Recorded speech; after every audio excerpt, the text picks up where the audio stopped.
Imagine you're standing in the middle of a vast, empty desert a little over half a century ago. The sun is scorching.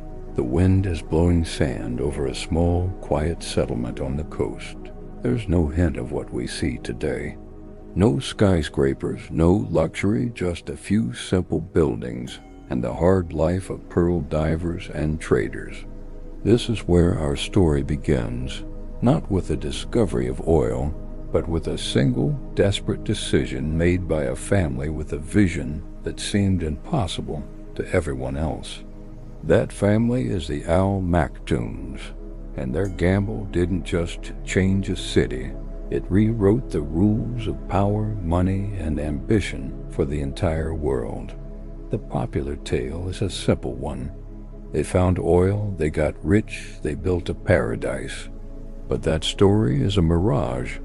The truth is far more intricate and, frankly, more fascinating. While their neighbors struck black gold, Dubai's oil reserves were surprisingly modest. It was enough to spark a dream, but not nearly enough to fund it.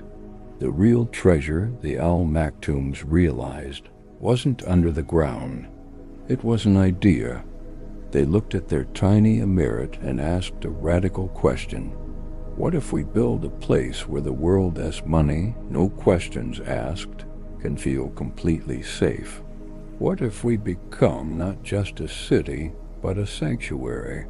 To understand this audacity, you have to go back to their beginnings. Long before the towers, the Maktoum tribe was a Bedouin family fighting for survival in an unforgiving landscape. Their first major pivot came not from oil, but from another precious commodity, gold. In the mid-20th century, with strict global controls on gold trading, Dubai positioned itself as a secret hub. It became a backdoor, a place where gold could move freely. This established a crucial pattern, a culture of discreet, high-value transactions and a strategic neutrality that welcomed all comers. It was the first brick in a very different kind of foundation. When the oil money did start to trickle in, the ruling Sheikh, Rashid bin Saeed Al Maktoum, did something shocking. Instead of pocketing the wealth, he plunged it and then borrowed vastly more into concrete and steel. He built a massive, state-of-the-art port in the region's busiest airport before there was even enough demand for them. Critics called it madness. They called it debt-fueled insanity. But Sheikh Rashid saw a gateway. He was building the pipes through which global trade and people would flow. The ports weren't just for ships. They were a signal to the world. Your business is welcome here, on your terms. And that signal was received. The real transformation began when Dubai offered the ultimate luxury to the world as ultra-wealthy and powerful: privacy.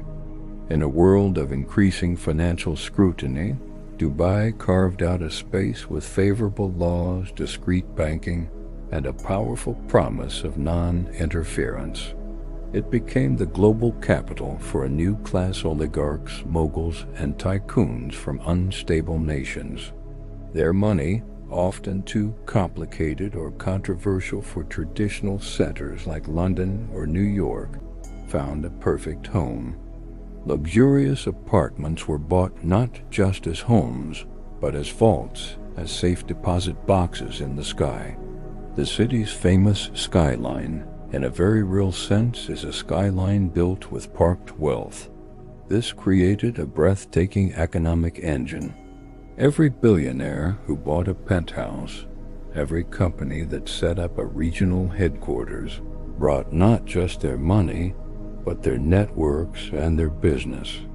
Real estate prices soared, luxury markets exploded, and an entire ecosystem of services grew to cater to this new clientele. The debt that once seemed reckless was now being serviced by a river of capital from every corner of the globe.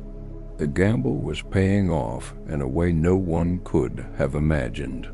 They had created a self-fulfilling prophecy of wealth. But this story isn't without its shadows. Building a city on the principle of being a sanctuary means you don't always look too closely at where the money comes from or who it belongs to. Dubai has faced intense international criticism for being a hub for money laundering and for sheltering individuals wanted in other countries. Its growth has been powered by a vast migrant workforce, whose living conditions and rights have been the subject of major human rights concerns for decades. The glittering facade is undeniably real, but it's built on complex and often controversial foundations. It is the ultimate paradox, a city of light cast by very long shadows. So what happens next? The story of Dubai and the Al Maktoums is a live experiment.